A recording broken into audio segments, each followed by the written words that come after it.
Lève tes deux mains vers le ciel avec moi.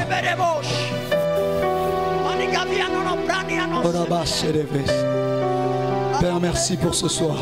Merci parce que je sais désormais que tu es là. Merci parce que ta présence nous couvre encore. Et qu'en ce deuxième jour, tu es en train de marcher avec nous. Oui, je sais que tu es là, je le sais, je le sais. Je le vois, je le sais et je le sens. Alors je te dis, s'il te plaît, fais ta volonté. Ici sur la terre telle qu'elle est faite au ciel. Dans le nom puissant de Jésus-Christ. Est-ce que quelqu'un peut acclamer le Seigneur? Je disais, est-ce que quelqu'un peut bien acclamer Jésus?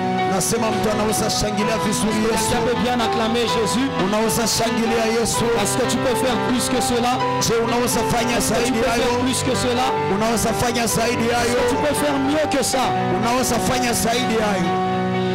Alléluia. Alléluia. Amen.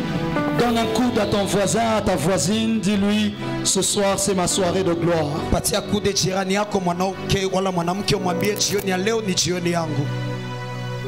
Alléluia.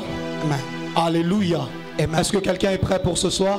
Je disais, est-ce que quelqu'un est prêt pour ce soir? Combien sentent et croient que Dieu va encore nous visiter? Combien sont prêts pour la deuxième visitation? Alléluia. Amen. Nous avons été choqués hier dans la nuit, alors que nous recevions un témoignage venant tout droit du Gabon, d'une sœur qui suivait l'une de nos prédications. Et alors que j'étais en train de déclarer pour la guérison, elle avait des kystes dans les yeux. Et elle priait pour cela, ça ne partait pas. Et j'ai déclaré encore, j'ai dit, si tu as encore ta maladie sur toi, je déclare que ça part. Elle a couru jusqu'au miroir parce qu'elle sentait des choses sortir de l'œil. Et les kystes étaient en train de tomber de l'œil comme ça. Comme ça. Elle a même pris la photo, elle a même envoyé. Ça tombait de l'œil. Je suis en train de dire à quelqu'un, si quelqu'un qui est au Gabon est en train de vivre ces choses, à combien plus forte raison toi qui es ici avec moi? Si quelqu'un qui suit la rediffusion dans un autre pays très éloigné, il peut recevoir son miracle. À combien plus forte raison toi qui es avec moi dans la même atmosphère? Nous sommes en train de prier au même moment, en train d'invoquer le même Dieu. À combien plus forte raison ta visitation ne ratera pas? Je décrète et je déclare dans le nom puissant de Jésus-Christ qu'à partir de ce soir tu commences à être témoin de ton miracle et de ta visitation. Tu m'as donné le plus grand amen. Je ne sais pas comment est-ce qu'il y a certains qui sont assis. Je disais, je décrète et je déclare que ton miracle commence à partir de ce soir. Que ton miracle commence à se produire à partir de ce soir. Que ton témoignage vienne à partir de maintenant. Est-ce que tu peux acclamer le Seigneur alors que tu te rassois?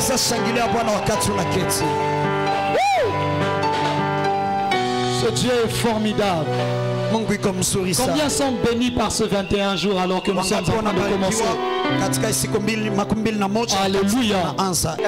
Est-ce que quelqu'un est prêt pour ce soir? Prends avec moi ta Bible dans Matthieu chapitre 6, le verset 9 à 10. Et Marc 10, le verset 46 à 48. Matthieu 6, 9 à 10. Matthieu chapitre 6, le verset 9 à 10. Marc 10, 46 à 48. Oui. Nous lisons au nom de notre Seigneur Jésus-Christ. Amen. Voici donc comment vous devez prier. Notre Père qui es aux cieux, yes. Que ton nom soit sanctifié, oui. Que ton règne vienne, que ta volonté soit faite sur la terre comme dans les ciels. Amen. Amen. Marc 10, 46 à 48. Marco, Surakia 46 à 48. Surakia Kumi, makumi ine na sita mpaka makumi ine na munane. Oui. Nous lisons au nom de notre Seigneur Jésus-Christ. Amen. Ils arrivèrent à Jéricho, et lorsque Jésus en sortit avec ses disciples et une assez grande foule, le fils de Timée, Bartimée, mendiant, aveugle, était assis au bord du chemin. Il entendit que c'était Jésus de Nazareth. Il s'est mis à crier: Fils de David, Jésus, aie pitié de moi. J'entends quelqu'un qui dit: hey, on n'a pas encore fini avec ce verset-là. Le verset 48, plusieurs le reprenaient pour le faire taire, mais il criait beaucoup plus fort: Fils de David, aie pitié de moi. Fils de David, aie pitié de moi. Alléluia. Est-ce que tu peux acclamer la parole de Dieu et alors que tu te rassois? Ce soir, nous sommes à notre deuxième jour. Et plus nous sommes en train d'avancer, plus des ingrédients sont en train de s'ajouter dans la sauce. Si tu viens au début alors qu'une femme est en train de préparer, peut-être que tu ne trouveras que de l'eau. Mais ce n'est pas parce que tu vois l'eau bouillir que ça veut dire que la finalité ne sera que de l'eau. Il y a des choses qu'elle a prévu d'ajouter dans son plat au fur et à mesure que le temps est en train de passer. Et je peux te promettre une chose de la part de Dieu. C'est que le plus on sera en train d'avancer, le plus la gloire sera en train d'augmenter. Ton amen n'est pas arrivé ici devant. Alléluia. Amen. Hier j'ai commencé à te parler du pouvoir de la révélation. De la différence lorsqu'on manque de révélation et lorsqu'on a une révélation. L'impact que peut faire une révélation sur la destinée, la vie d'une prière, la vie d'une personne ou la vie de prière d'une personne. La Bible déclare: lorsque le peuple est sans révélation, il est sans frein. Lorsqu'il nous manque la révélation de ce que nous sommes en train de faire, nous faisons ce que nous faisons par habitude et par religion. Et la religion ne peut rien t'offrir, elle n'a jamais rien donné à personne. Si la religion était une réussite, Christ ne serait pas mort à la croix. Mais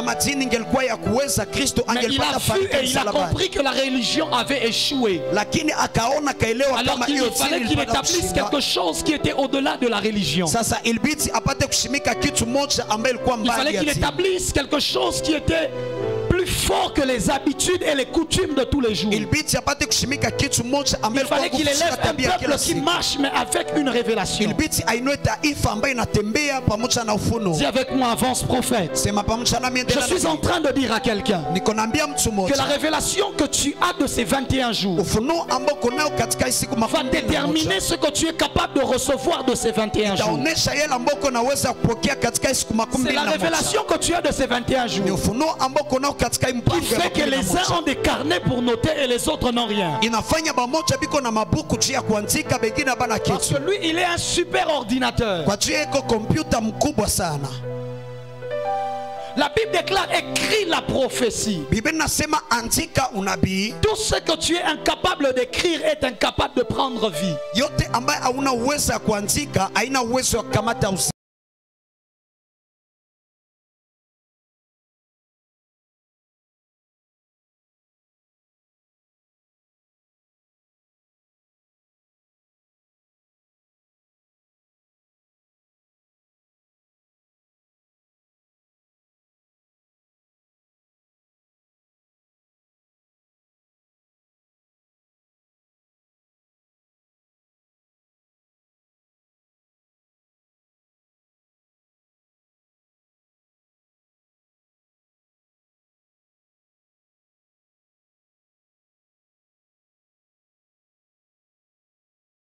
Tu as raté l'occasion de dire amen simplement parce que tu n'as pas emmené de carnet. Dis amen bien.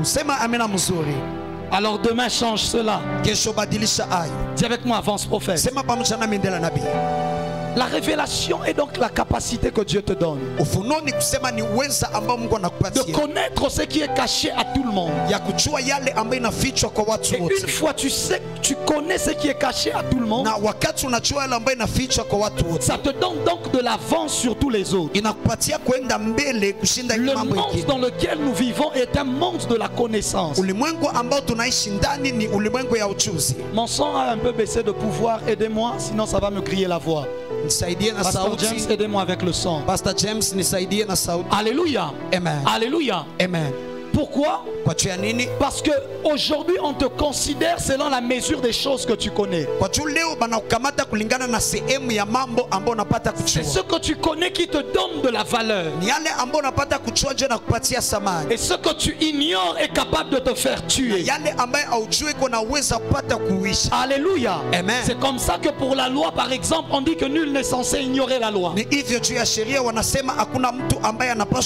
Ce n'est pas parce que tu ignores quelque chose que l'on ne peut pas te faire arrêter pour la chose. Mais la connaissance que tu as peut te faire obtenir une récompense et une particularité. Voilà pourquoi je prie dans le nom de Jésus que cette conférence ne soit pas qu'une conférence où il y a beaucoup de bruit, mais soit surtout une conférence où tu es en train d'acquérir la connaissance qui est capable de changer toute ta vie. Donne-moi un bon amen que je te prêche. Alléluia. Amen. Alléluia. Amen. Et dans le texte que nous sommes en train de lire, que nous avons lu du moins, les disciples viennent vers Jésus et lui demandent: apprends-nous à prier. Il leur dit: lorsque vous priez, dites: notre Père qui est aux cieux. Dis avec moi, avance, prophète. Est-ce que je peux commencer mon message maintenant? Est-ce que je peux commencer mon message maintenant? Il leur dit: lorsque vous priez, dites: notre Père qui est aux cieux. Christ commence par leur donner une révélation qu'ils n'avaient pas. C'est qu'il ne leur demande pas de prier à un maître. Il ne leur demande pas de prier à un seigneur. Il ne dit pas: dites Adonai. Il ne dit pas: dites éternel. Il ne dit pas: dites Seigneur. Il dit: dites notre Père qui est aux cieux. Parce que la première révélation que Christ leur donne, c'est la révélation du Père. Dis avec moi la révélation du Père. Dis mieux avec moi la révélation du Père. C'est ce que Christ leur communique. Il leur informe que la personne à qui vous êtes en train de prier n'est pas simplement un inconnu, n'est pas quelqu'un que vous avez rencontré un jour, mais c'est quelqu'un avec qui vous avez une relation qui est établie depuis l'éternité.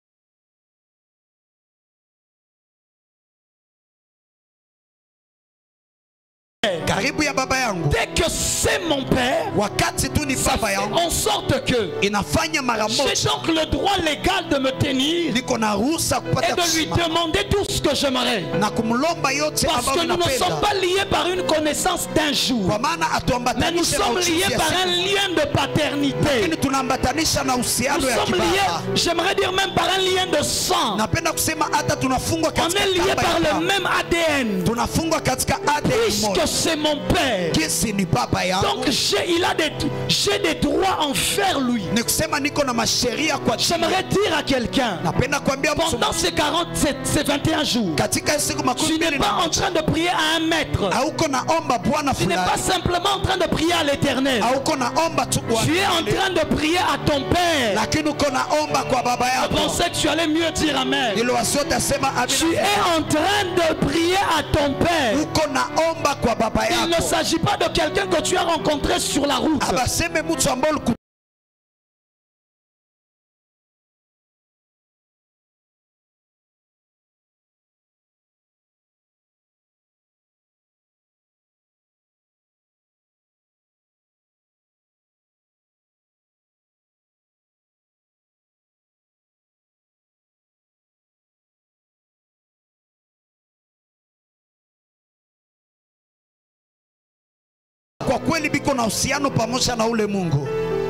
J'ai dit la révélation c'est quoi?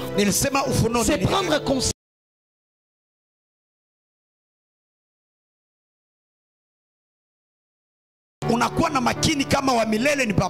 Ça change quelque chose au fait dans mes prières. Dès le moment que je deviens conscient au fait, le gars à qui je parle là, c'est pas un ami que j'embête, mais c'est un père. Je suis sorti de lui. Et donc j'ai le droit légal de me tenir devant lui et de lui dire donne-moi telle ou telle autre chose. Les gens ne réalisent pas que l'avantage qu'ils ont sur Moïse, sur Abraham et sur tous les autres, c'est que Moïse a prié le Dieu d'Abraham. Et même pour Abraham, Dieu était son Dieu. Mais pour moi, Dieu n'est pas que mon Dieu. Il est mon Père. Il n'est pas que mon Créateur. Il n'est pas que mon maître. Je ne suis pas que son serviteur. Il est mon Père. Frère, le problème c'est que tu penses que je te dis des choses que tu connais, mais les choses que tu connais là, tu ne les as pas encore réalisées. J'aimerais que tu, en sortant ce soir, que tu aies compris que je n'ai pas simplement besoin de faire tout ce que Moïse a fait.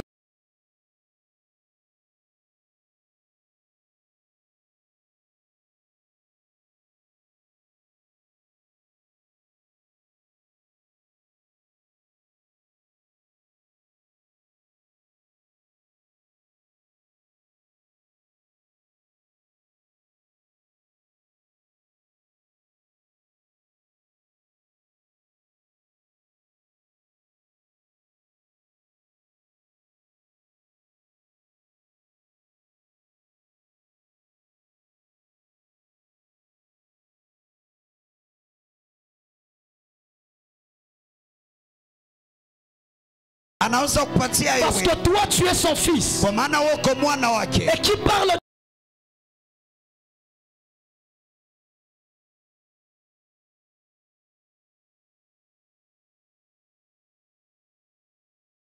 Je peux donner à un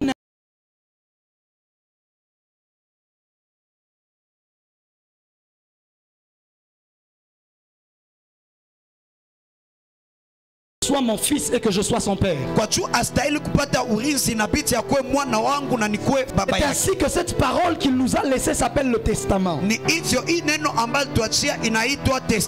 Parce que ce sont les dernières volontés d'un père envers ses enfants. On en a deux. On a l'ancien et le nouveau.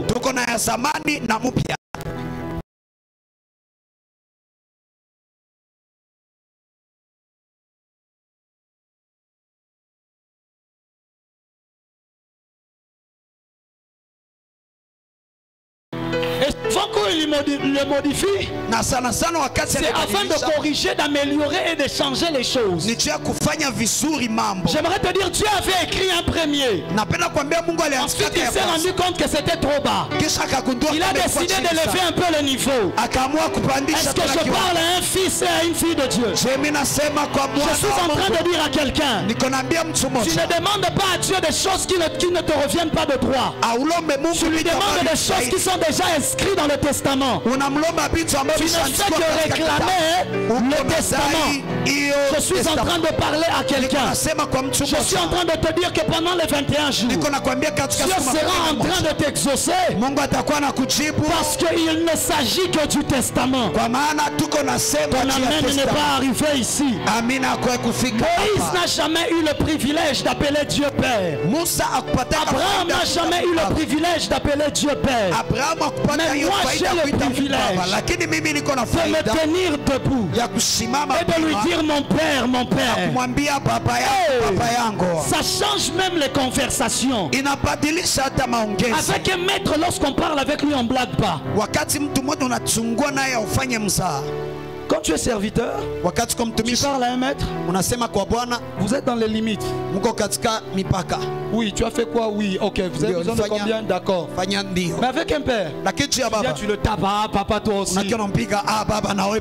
Je suis en train de dire à quelqu'un les choses que Moïse n'a pas connues. Il a voulu que toi et moi nous puissions les connaître. Mais le problème, c'est qu'il nous a donné la paternité. Il nous a fait devenir des fils. Mais nous continuons de le chercher comme étant des serviteurs. Le problème, c'est qu'il a voulu être notre Père. Mais dans toutes tes prières, tu dis éternel.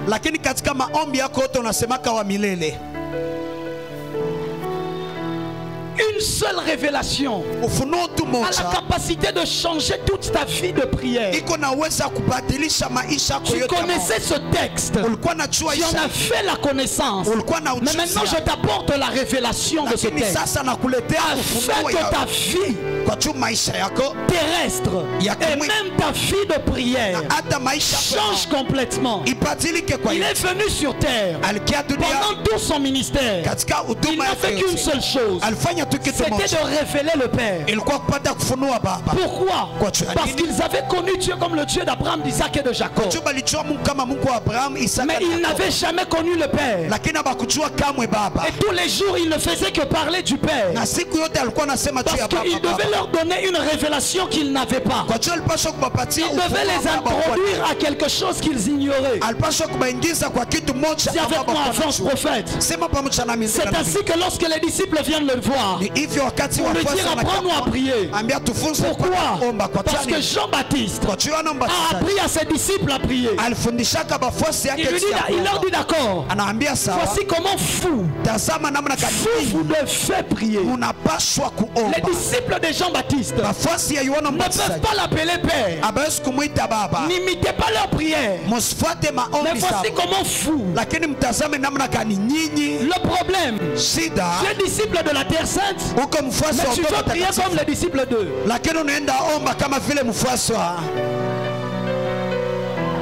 Les disciples de Jean-Baptiste prient 5 minutes. Mais vous, voici comment vous devez prier.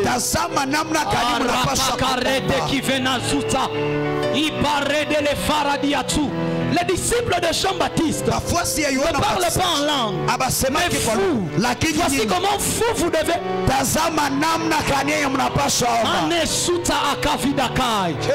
Les disciples de Jean-Baptiste n'ont été que baptisés d'eau. Mais vous êtes baptisés d'esprit et de feu. Voici comment vous devez prier.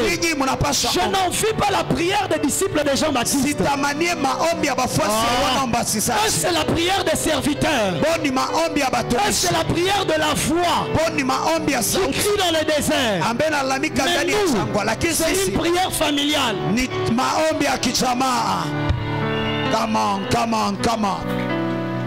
Chaque prière avec Dieu est une réunion de famille.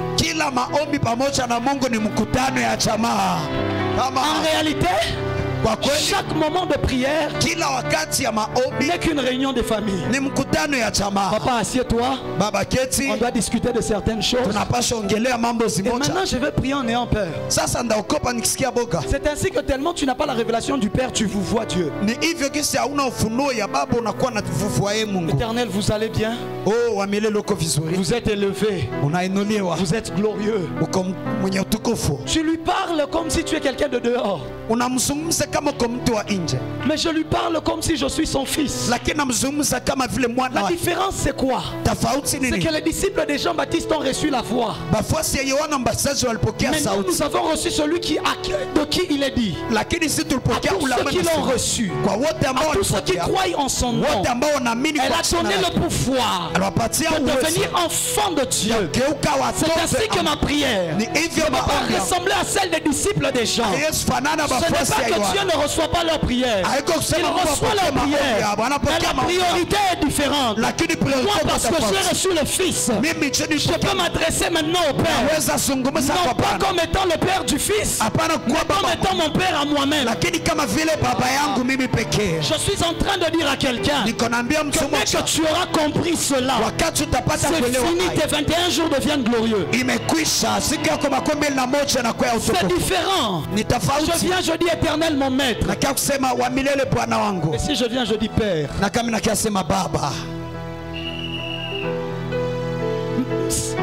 It feels different. Tu sens une différence. L'un n'est pas sûr, mais là il est sûr que celui à qui il parle va répondre. Je peux recevoir l'appel d'un inconnu et je ne réponds pas. Mais si c'est l'appel de mon fils, je réponds directement. Dis avec moi la révélation du Père. Dis avec moi la révélation du Père. C'est en fait ça que Bartimée avait compris. Est-ce qu'on peut revenir à Bartimée? C'est ce que Bartimée avait compris. Il dit fils de David. Alors qu'il voit Jésus. J'en ai parlé hier. Qui était là hier? Il dit fils de David. Alors qu'il voit Jésus. 2 Samuel 7, le verset 13 à 14. La Bible est en train de dire, c'est Dieu qui parle à David. Alors que David a décidé de construire le temple, Dieu lui dit non, c'est pas toi qui construiras, mais c'est Salomon ton fils qui construira. Écoute ce que la Bible est en train de dire. La Bible déclare, ce sera lui qui bâtira une maison en mon nom. Dis avec moi une maison. Et j'affermirai pour toujours le trône de son royaume. 14. Je serai pour lui un père. Et il sera pour moi un fils. Il ne parle pas de Salomon. Il ne peut pas parler de Salomon en disant il sera son père. Dieu ne peut pas être le père de Salomon. Parce que Salomon n'a pas reçu Jésus. C'est-à-dire que dans ce texte, lorsqu'il dit il bâtira une maison, il parle de Salomon un peu. Mais dès qu'il dit je serai pour lui un père, il parle du véritable fils de David. Il parle de Jésus. C'est comme lorsque Paul est en train de dire que Jésus est la descendance d'Abraham. C'est-à-dire si vous cherchez la descendance d'Abraham, ne prenez pas Isaac, sautez tous les patriarches, allez jusqu'à Jésus. C'est lui la descendance d'Abraham. Et maintenant ici, il dit le fils de David. Ce n'est pas en réalité Salomon, mais c'est Jésus. Mais la différence, c'est que lui il n'est pas que fils de David. Il est le fils de David et il est le fils de Dieu. Je serai pour lui un père et il sera pour moi un fils. S'il fait le mal, je le châtierai avec la verge des hommes. Salomon n'a jamais été châtié. Il a eu le règne le plus paisible. Mais c'est qui a été frappé par les hommes à la croix? Lorsqu'il avait porté nos péchés, il a été considéré comme ayant fait le mal. Alors Dieu l'a châtié avec la verge des hommes. Ce n'est pas Dieu qui est venu le frapper directement. C'est la verge des hommes qui l'a frappé avec les coups des enfants des hommes. Parce que lui il n'était pas enfant des hommes. Lui il était enfant de Dieu.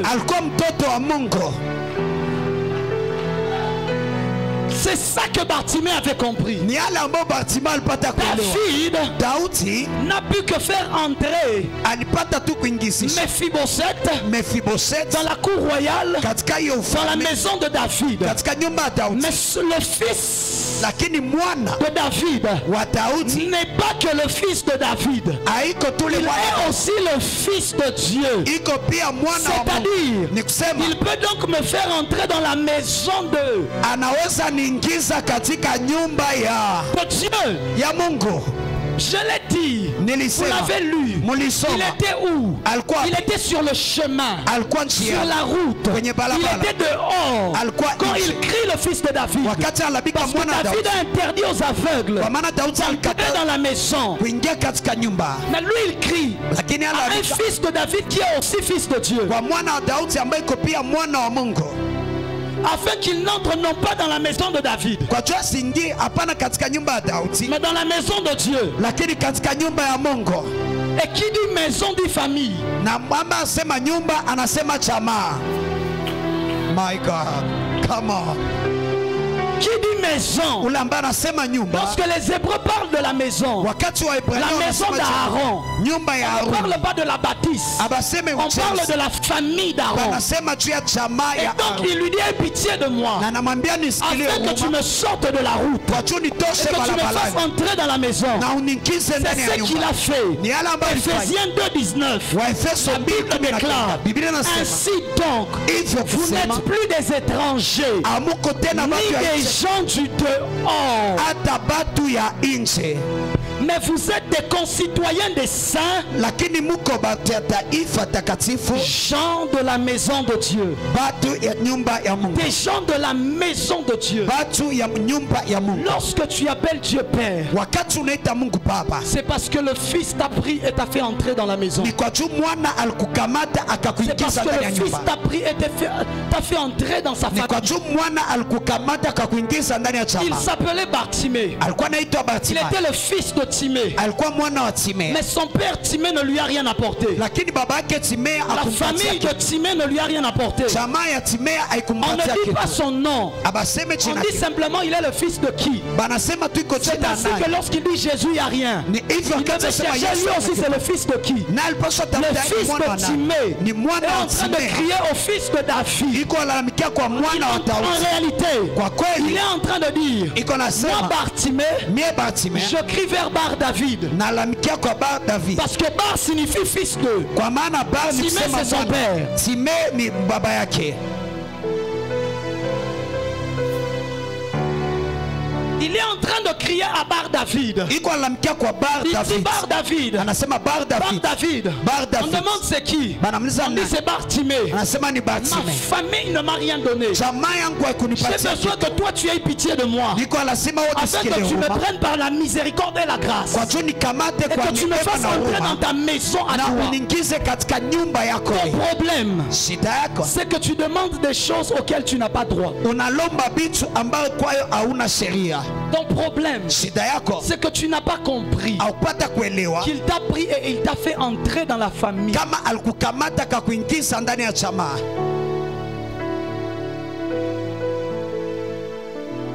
Tu fais des prières, Unafanya tu maombi, fais des jeûnes, unafanya tu mafungo, te bats, unapigana, tu transpires, unatoka tu yasho, écris des CV, unaandika tu masevi, étudies, unasoma, tu as fait toutes les démarches, ulifanya tu as mademashi, déposé ton CV partout. ulitia masevi yako On ne te fasi prend yote, pas.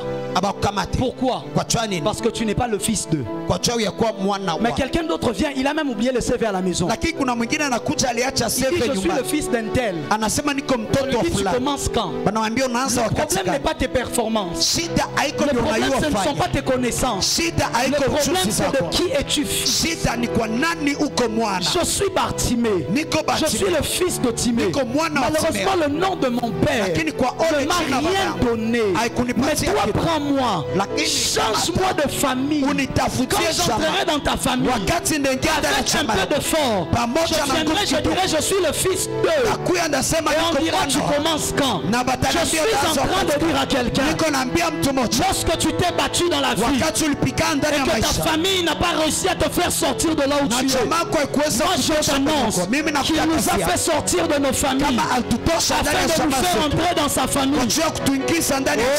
Des familles comme les nôtres qui n'ont pas de nom, des familles comme les nôtres que personne ne connaît, des familles comme les nôtres où il n'y a pas de dignitaire, on n'avait pas d'espoir, on n'avait pas d'avenir, on n'avait pas de destinée. Il a dit ne restez plus dehors, je vais vous donner une maison, vous serez des fils de Dieu. Maintenant, dis-moi comment est-ce que la création a refusé quelque chose au Fils de Dieu. Les roulages peuvent arrêter. Les enfants, c'est le Fils d'eux. Même en peur, ils te laissent. Mais toi, les démons t'arrêtent et ils restent avec toi.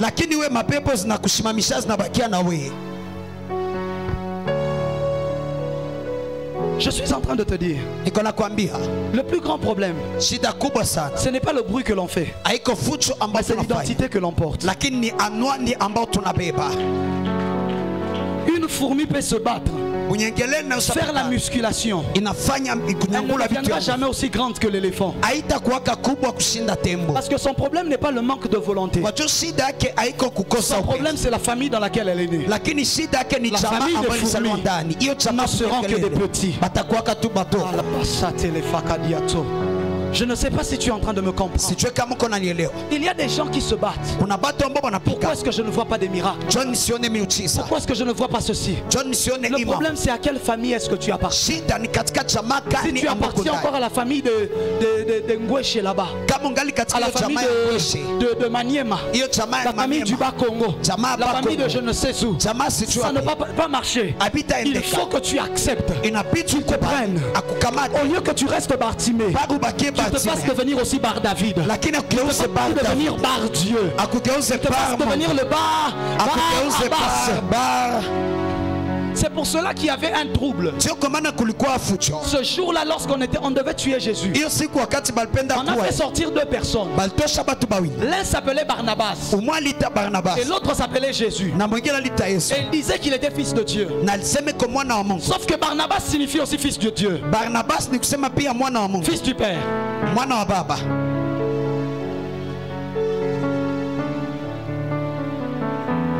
C'est là que le problème a commencé. Le problème de nos jours, c'est qu'on a beaucoup de gens qui se présentent comme des Barnabas, mais en réalité qui n'ont aucun lien avec Dieu.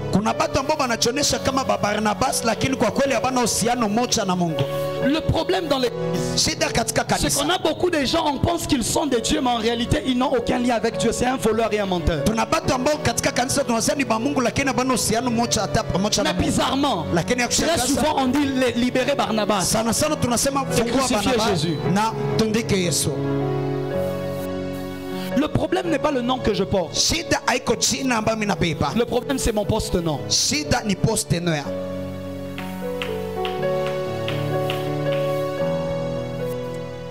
Le problème, ce n'est pas le nom avec lequel tu m'appelles. Le problème, c'est le nom de mon Père qui est au-dessus de mon nom. Écoute, je suis en train de te dire que si tu comprends la révélation du Père, tu comprends directement que tu es capable de recevoir tout ce que tu demandes. Parce qu'il s'agit de ton Père. Il ne s'agit pas d'un inconnu. Il s'agit de quelqu'un qui t'a pris sur la route et qui t'a fait entrer dans la maison. Et dans la maison, tu utilises tout ce qui est dans la maison. Dans la maison dans laquelle tu es entré, ce n'est pas la maison d'un pauvre. C'est la maison du maître de l'or et de l'argent. Ce n'est pas la maison de la stérilité. C'est la maison où il est dit qu'il n'y aura pas de stérile au milieu de vous. Ce n'est pas la maison de la sorcellerie. C'est la maison où il est dit tu ne laisseras pas vivre le sorcier. Ce n'est pas la maison du péché. C'est la maison de la sainteté, de la sanctification. Ce n'est pas la maison du manque. C'est la maison où on manque de rien. Une fois que je change de famille, je change d'identité, ma condition de vie aussi change. Mes prières aussi changent. Je prie différemment. J'invoque différemment. Parce que je n'invoque pas un maître. J'invoque un père. Est-ce que quelqu'un peut crier vers un père ce soir?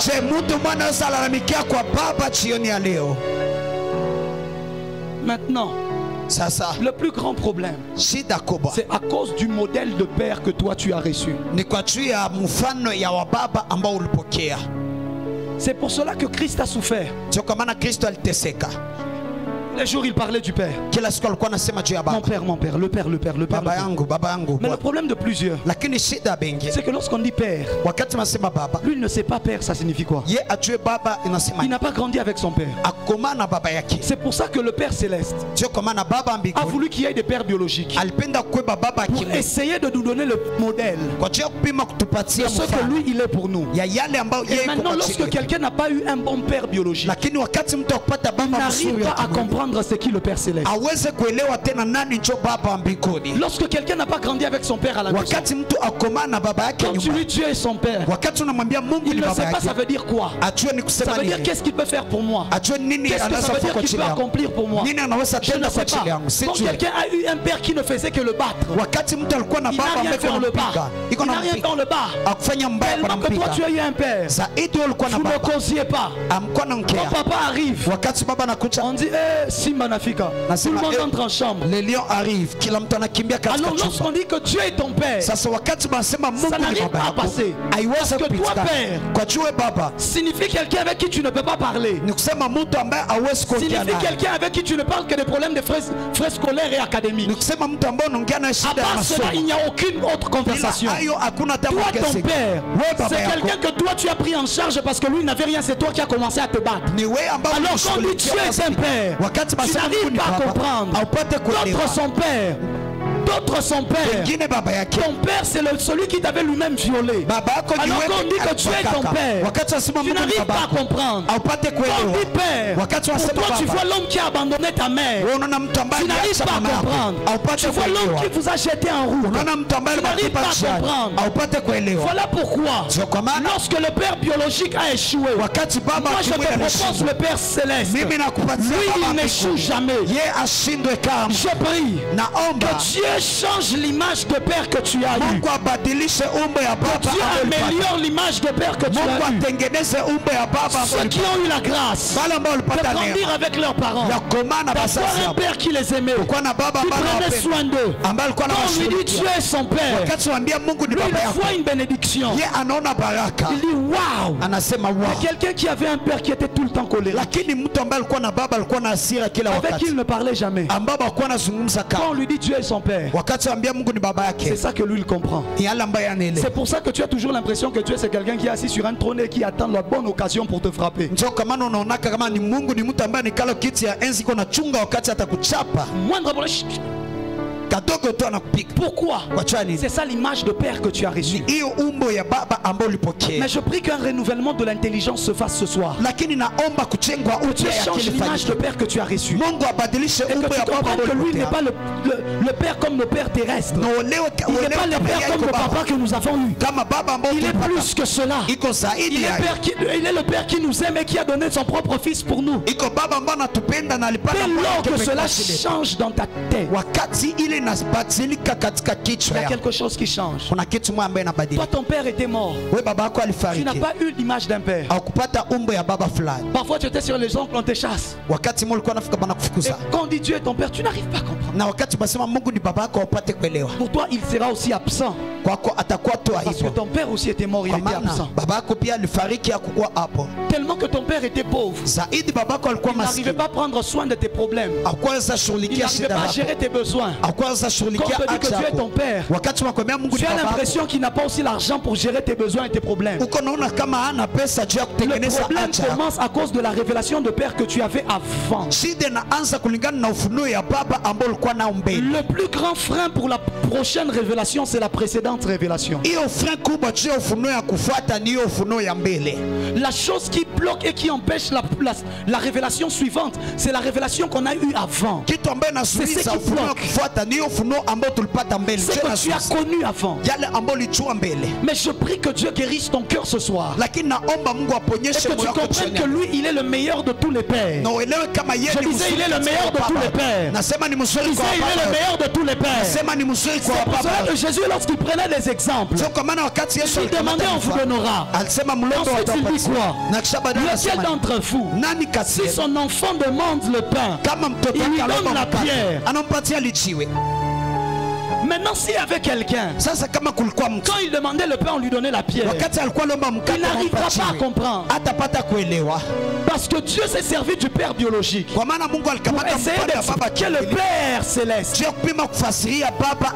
Lequel d'entre vous, si son enfant lui demande un poisson, lui donne-t-il du serpent, un serpent? Et il ajoute à combien plus forte raison qui, votre Père céleste. Dis avec moi la révélation du Père. Je prie ce soir qu'au-delà de mes paroles, tu comprennes ce que j'essaye de te dire, afin que tu saisisses la révélation qui peut changer ta destinée. Toi, ton père a été malade toute ta vie. Tu t'es battu seul, tu as souffert seul, tu as pris soin de ta vie seul. Quand on dit Dieu est ton père, tu ne comprends pas. Moi, je te parle d'un père capable de te prendre en charge. Je te parle d'un père qui n'aura jamais besoin que toi tu travailles pour que lui il trouve quelque chose. Je te parle d'un père qui est suffisant. Il ne manquera jamais. Il ne sera jamais vide. Il ne tombera jamais malade. Il ne mourra jamais. Il ne te fera jamais du mal. Je dis Dieu ne te fera jamais du mal. Dieu ne peut pas prendre la maladie et la mettre dans ton corps. Un père ne peut pas faire ça à son enfant. C'est pour cela que la maladie vient de Satan. Et du péché. Vient pas de Dieu. Un père ne peut pas faire ça. C'est vrai. Un père peut frapper de verge lorsqu'un enfant se détourne. Alléluia. Alléluia. Mais la Bible déclare, je ne serai pas éternellement en colère contre lui. Je reviendrai de ma colère, je me souviendrai de lui. Je le consolerai. Et moi-même je penserai ses plaies. Parce qu'un vrai père, même lorsqu'il t'a frappé, il entend que tu pleures beaucoup. Lui-même il revient encore vers toi. Il te prend encore dans ses bras. Il te dit c'est fini. Je voulais juste que tu comprennes. Quel est ce père, il te frappe et puis il te laisse, il part. Ça c'est pas Dieu. La maladie vient, lui il te laisse, il ne connaît pas. Bats-toi avec les gens là. Moi je ne suis pas là, non. Nous n'avons pas un père absent. Peut-être que toi tu as connu un père absent. Dieu n'est pas un père absent. Il est avec nous tous les jours et à chaque instant. Il a l'avantage d'être omniprésent. Il est en même temps avec nous tous. C'est pour cela qu'il n'a pas dit. Lorsque vous priez, dites mon Père. Il a dit dites notre Père. Parce que le Père dont il s'agit, c'est pas un Père qui n'est que le Père à toi. Et maintenant le voisin c'est son neveu. Non. Jésus savait. Si je dis dites mon Père, demain après demain, il y aura des gens comme Samuel qui croiront que c'est seulement son père à lui. Et que tout le monde ce sont les cousins, les neveux de Dieu. Il dit non. Notre père, je vais dire à quelqu'un, autant il est le père du voisin, autant il est ton père. S'il a pris soin du voisin, de la même manière il peut prendre soin de toi. Si le voisin peut témoigner, de la même manière toi aussi tu peux témoigner. Il n'est pas plus le père du prophète Ézéchiel et il est un peu moins ton père, non. Qu'il soit apôtre, qu'il soit prophète, qu'il soit évangéliste, qu'il soit le plus grand de tous les pasteurs, Dieu est notre Père de l'amour. même manière, si Dieu peut l'exaucer, il peut aussi m'exaucer. Lorsqu'il s'agit de la prière, nous sommes au même rang. Nous tous, nous sommes les fils d'un même père. L'avantage, c'est qu'on n'a qu'un seul aîné et nous tous on est les deuxièmes fils. Il n'y a pas non, lui c'est le troisième, maintenant lui c'est le cadet. Non, non, non, non. Il n'y a qu'un seul aîné. La Bible déclare afin que Christ soit le premier-né d'entre plusieurs. C'est-à-dire que plusieurs forment un groupe, deuxième enfant. Lui c'est troisième, lui maintenant c'est quatrième. Frère, il n'y a pas de cadet de Dieu. J'aimerais dire à quelqu'un, il n'existe pas de fils préféré de Dieu. Nous tous nous sommes les enfants de Dieu. Ce message est en train de venir dire à quelqu'un, c'est que tu vois Dieu faire pour le voisin, il peut aussi le faire pour toi. Parce que toi aussi tu es son fils. Parce que toi aussi tu appartiens à cette famille. La révélation du Père, c'est la capacité de savoir que s'il exauce les autres, il peut aussi m'exaucer. S'il parle aux autres, il peut aussi me parler. S'il visite les autres, il peut aussi me visiter.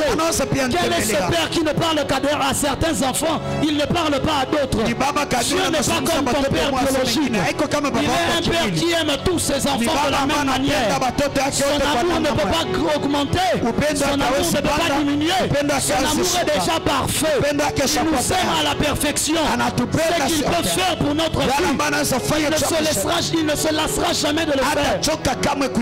Si c'est un individu, si c'est un ami, si c'est une connaissance, il peut se fatiguer de moi. Un jour je peux venir prier et il est fatigué. Mais lorsque c'est un père ne se fatigue pas de son enfant. Même quand l'enfant a déjà 80 ans, si le père est encore vivant, tu vas l'entendre continuer de conseiller son enfant. Tu vas l'entendre continuer de dire à son enfant ça ira. Tu vas l'entendre continuer de dire à son enfant sois fort. Pourquoi? Parce qu'un père reste un père. Que tu sois petit ou que tu sois grand, que tu sois enfant ou que tu sois fils, il a dit à tous ceux qui l'ont reçu, il a donné le pouvoir de devenir enfant de Dieu. Ce qu'il t'a donné, c'est le pouvoir de devenir. Il ne t'a pas fait devenir. Il t'a donné le pouvoir de devenir. C'est à toi d'utiliser ce pouvoir et de choisir d'entrer dans tes droits de fils de Dieu. C'est à toi d'utiliser le pouvoir afin de te positionner dans la famille. C'est à toi d'utiliser le pouvoir afin de te dire de la même manière que l'autre est. Moi aussi je suis. Le pouvoir de la révélation. Il a donné le pouvoir de devenir fils de Dieu. Ce pouvoir se cachait dans une révélation. La révélation d'un Dieu qui est un père et qui n'est pas qu'un maître, qui n'est pas que Adonai, qui n'est pas que El Elion, qui n'est pas que El Shaddai, qui n'est pas que El Kana, qui n'est pas que Erek Apaïm, qui n'est pas que Mekadishkem. Il est aussi le Père.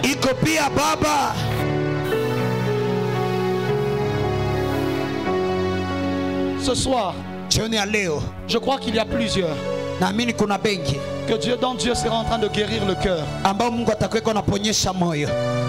Des cœurs qui ont été brisés à cause des types de parents qu'ils ont eus, des blessures intérieures qui sont restées longtemps et des choses qui continuent de peser dans la vie. Quand on te disait Dieu est un père, tu ne voyais pas ce que ça voulait dire. Mais j'aimerais te dire ce soir, je te présente un père qui est meilleur que tous les pères que tu as connus. C'est ainsi qu'il nous donne les pères biologiques. Quand il voit que ça marche pas très bien, et même quand ça marche bien, il nous ajoute encore un père spirituel pour qu'on essaye de comprendre. Le but c'est quoi en fait? Ce n'est pas de nous donner plusieurs pères, non. Le but c'est qu'on essaye d'avoir un modèle de ce que lui il est pour nous. Il essaie en fait de nous montrer c'est comment lui il nous prend en charge. Mais là où les hommes ont échoué, le Père Céleste est là. Je disais le Père Céleste est là. Je disais le Père Céleste est là. Je disais le Père Céleste est là. Il y a des gens à ta dot, tu ne sais même pas qui t'accompagnera. À ton mariage, tu ne sais même pas qui t'accompagnera. Parce que ton père, tu ne sais même pas comment ça va là-bas. D'autres, il est même absent depuis longtemps. Mais je te dis qu'il y aura un Père Céleste qui lui sera là. Il y aura un Père Céleste qui lui sera là. Il y aura un Père Céleste qui lui ne te quittera jamais. Il y aura un Père Céleste qui lui ne t'abandonnera jamais. Il a dit même si une mère abandonne son enfant, moi l'Éternel, je ne t'oublierai jamais. Même si une mère abandonne son enfant, moi l'Éternel, je ne te laisserai jamais. Même si tu as eu un père méchant, la révélation de notre Père, c'est un Père qui n'est pas terrestre, c'est un Père qui est aux cieux. Il n'a pas dit notre Père qui est sur la terre, sinon il ressemblerait aux hommes. Il a dit lui, il n'est pas sur la terre, il est dans les cieux. Il est au-delà des comportements des hommes. Il est au-delà des compréhensions des hommes. J'aimerais ce soir que tu te lèves de là où tu es. J'aimerais ce soir que tu te lèves de là où tu es. Écoute-moi ce soir. Écoute-moi ce soir. J'aimerais prier avec une catégorie de personnes. Des gens qui ont eu des blessures intérieures, qui vivent avec. Ces blessures viennent des parents. Et ils n'arrivent pas à comprendre lorsqu'on dit que Dieu est son Père. Ce soir, le Seigneur me dit de te dire, il vient pour guérir cette blessure. Il vient pour toucher là où les hommes ont brisé. La Bible déclare que lui ne brise pas le roseau qui est déjà cassé. C'est-à-dire que là où les hommes ont détruit, lui il ne vient pas pour abîmer encore plus. Il vient pour essayer de réparer même l'irréparable. Devant le Seigneur, rien n'est irréparable. En ce deuxième jour, il m'a dit Ézéchiel, va leur dire que je suis un père. Pas un père irresponsable, mais un père responsable. Tes prières n'informent pas à Dieu de tes besoins. Un père responsable connaît les besoins de ses enfants avant même qu'il ne demande. Tes prières permettent simplement à Dieu d'intervenir dans ta situation. Ce soir, avant que l'on me clôture, j'aimerais prier pour une catégorie de personnes. Tu as eu des blessures dans ta vie, liées aux parents. Peut-être biologique, peut-être spirituel, peut-être de la foi, peut-être des tuteurs de là où tu as vécu. Il y a des choses qui ont continué jusqu'aujourd'hui malgré que le temps est passé. Tu sens qu'il y a cette chose-là qui pèse encore. J'aimerais que tu poses ta main sur ton cœur de là où tu es. Je vais prier avec toi ce soir. J'aimerais que tu poses ta main sur ton cœur. Pose ta main sur ton cœur. Ce n'est pas honte, que tu sois ouvrier, que tu sois ceci, que tu sois cela. Je ne connais pas le passé que tu as eu. Mais tout ce que je suis en train de te dire, c'est que ce soir je te présente un véritable Père. Je te présente un véritable Père. S'il te plaît, permets-moi de prier avec toi. Est-ce que tu peux venir? Viens avec moi, viens ici, viens. Viens, est-ce que tu peux venir, toi qui as mis ta main dans ton cœur? N'aie pas peur, n'aie pas peur, viens. Viens ce soir vers le Père. Viens ce soir vers le véritable Père.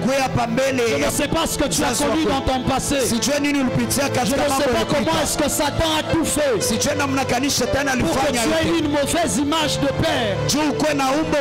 Mais ce soir il y a un Père. Un Père qui était prêt à abandonner son trône pour venir mourir à la croix pour toi. Il y a certains, toi tu as eu un Père Il préférait s'enivrer que de payer tes frais. Il préférait s'enivrer que de vous nourrir. Mais moi je te dis que Dieu lui il est capable de se sacrifier. Il s'est sacrifié lui-même. Il s'est sacrifié lui-même pour que toi tu aies la vie, pour que toi tu avances, pour que toi tu prospères. Je te présente un Père. Lève ta voix, parle à ce Père. Dis-lui, Père, touche mon cœur. Dis-lui, Père, guéris mon cœur. Dis-lui, Père, change l'image que j'ai. Lève ta voix, parle à Dieu. Parle à Dieu, parle à ce Père. Ce Père céleste qui n'abandonne pas. Ce Père céleste qui ne rejette pas. Il a dit lorsque vous priez, dites notre Père qui est aux cieux. On a essayé avec nos pères qui sont sur la terre. Ça n'a pas marché. On prend la décision de se tourner vers notre Père qui est aux cieux. Ce Père véritable. Tu parles à ton Père ce soir. N'attends pas que je te prête des mots. Je ne saurais le faire. Dis-lui ce que tu as envie de lui dire. Dis-lui ce que tu sens que ton cœur a envie de lui dire. Parle-lui, parle-lui, il t'entend.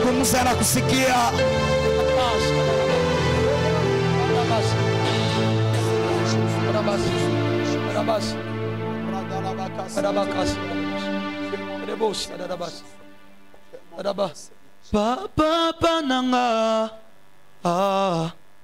papa nanga,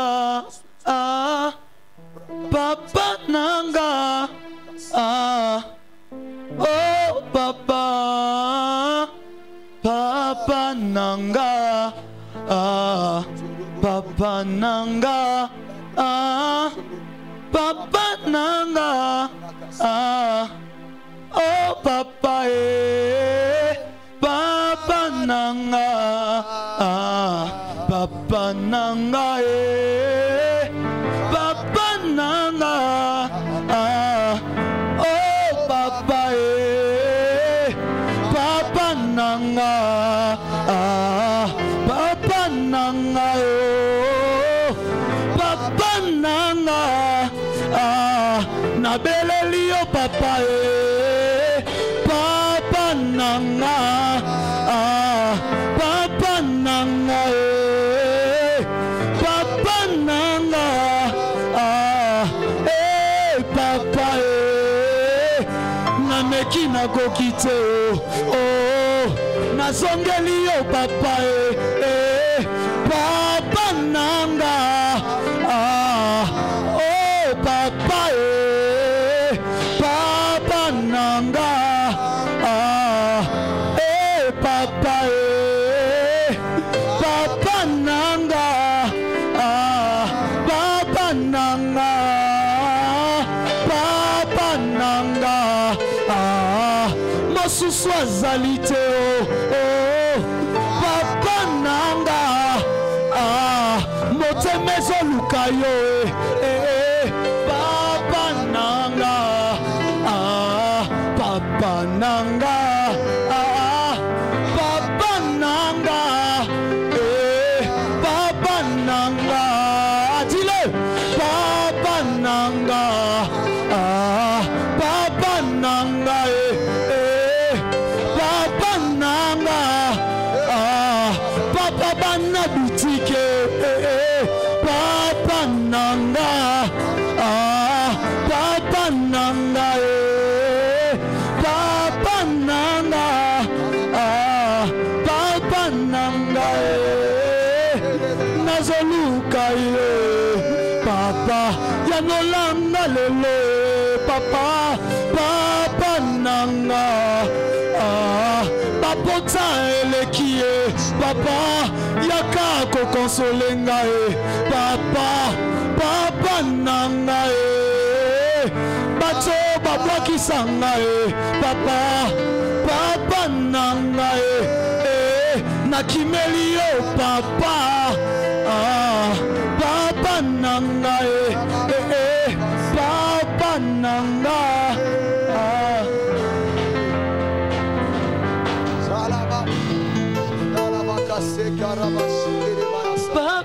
nanga, papa nanga. Alors que tu es en train de prier là, il y a l'amour du Père qui est en train d'entrer dans ton cœur et de travailler. Alors que tu es en train de prier, il y a l'amour du Père qui entre dans ton cœur et qui travaille. Tu n'as pas besoin d'être distrait, sois simplement en train de lui parler. On est devant le Père. Papa nanga, papa nanga, papa nanga, nazase na yo, papa, okima na kima wapi, papa, mosusu azalite o, papa, papa nanga, nazase na yo, papa, papa nanga.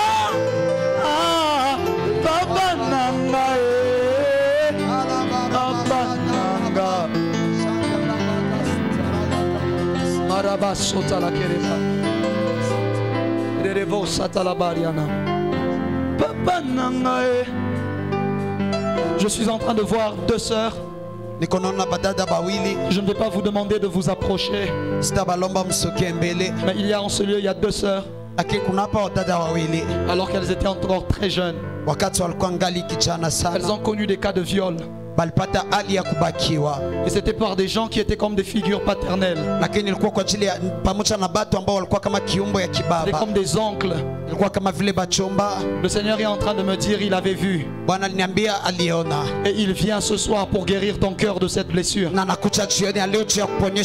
Il s'agit de deux sœurs. Il s'agit de deux sœurs. Ne finis pas ces 21 jours sans me voir pour que je prie pour toi. Si tu le peux même ce soir, cherche-moi, je vais prier avec toi. Il y a un poids qui a pesé dans ton cœur depuis tout ce temps. Tu n'as jamais réussi à partir malgré que les temps ont avancé, les époques sont passées.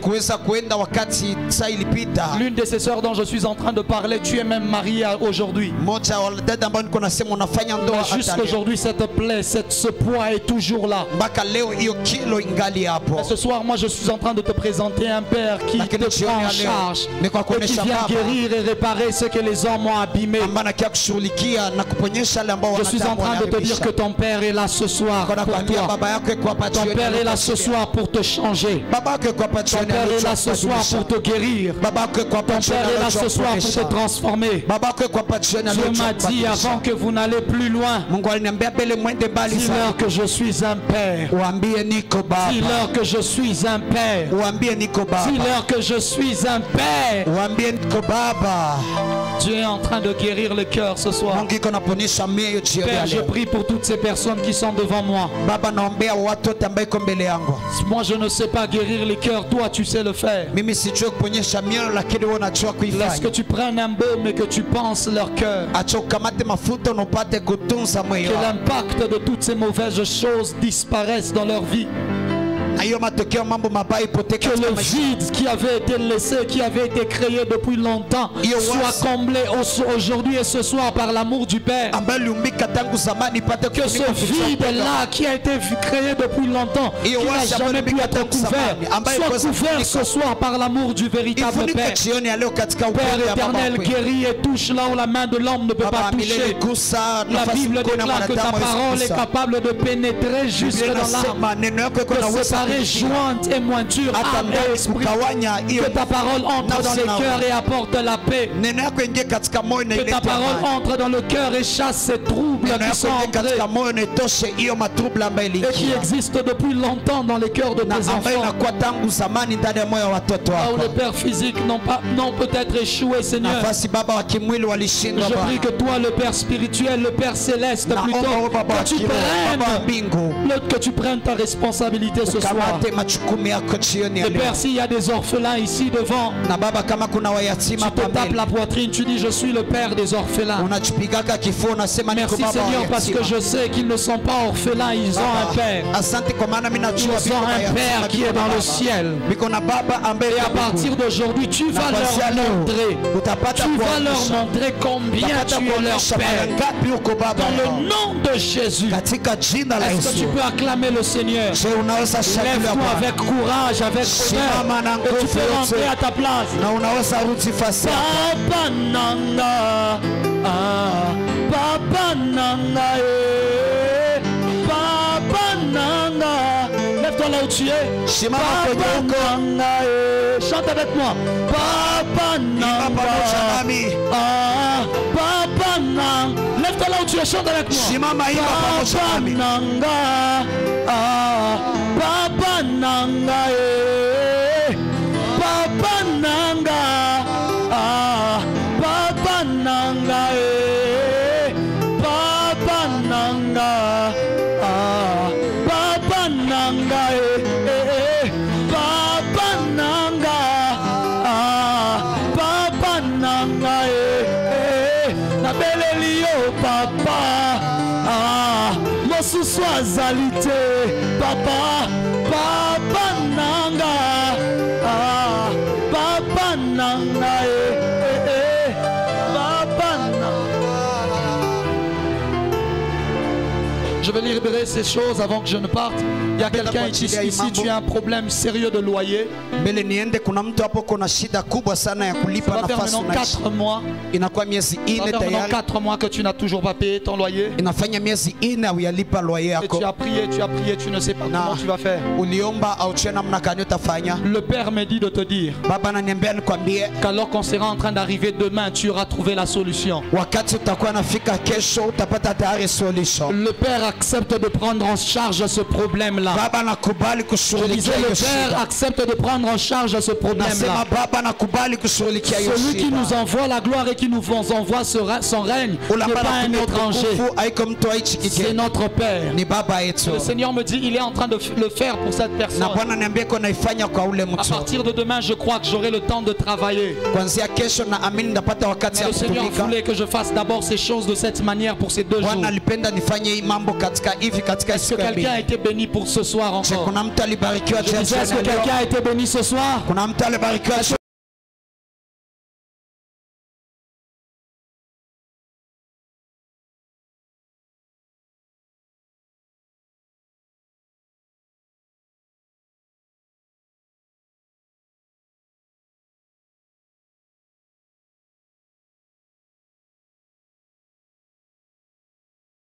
Nilitubu jana mbele ya Bwana tu, nilisahau kupana shuti ambayo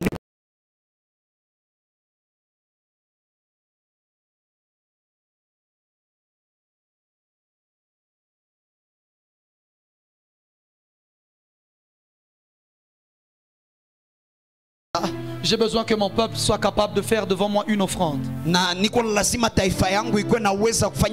Qui sera une offrande de prémisse, de commencement.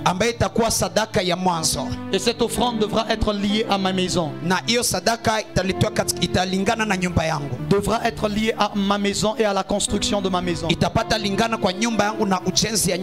m'a dit 2 choses. C'était clair. Il m'a dit soit ce sera pour la couverture de ma maison. Soit ce sera pour qu'il ne manque pas de chaises dans ma maison. Alors que nous sommes en train de démarrer les 21 jours, selon que le Seigneur te le met dans le cœur, rassure-toi de faire une offrande qui est soit liée à la construction, qui est soit liée à une chaise que tu achètes. Si tu sens que ça ne te concerne pas, ce n'est pas mon affaire. Il me l'a dit, je devais obéir à ce qu'il m'a dit. Fais-le. Et tu verras ce que lui il fera pour toi en retour. Il m'a dit que cette offrande soit comme celle qui va nous donner accès à tout ce qu'il nous réserve pendant tous ces 21 jours. Alors ne manque pas et ne rate pas de le faire. Que ce soit pour couvrir la toiture, que ce soit une chaise que tu achètes, dans tous les cas fais tout. Trouve une offrande dans cette semaine, alors que c'est la première, et que le Seigneur agrée cette offrande dans le nom puissant de Jésus-Christ. Au-delà des offrandes ordinaires, mets cela de côté.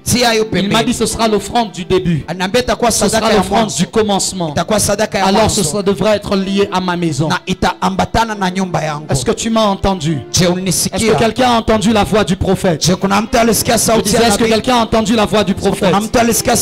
Il y aura des protocoles à la porte avec des enveloppes. Alors que je parle que des protocoles se mettent déjà à la porte. Si tu décides d'obéir à cela, tu vas juste prendre une enveloppe à la porte alors que tu seras en train de sortir. Afin de pouvoir faire ton offrande.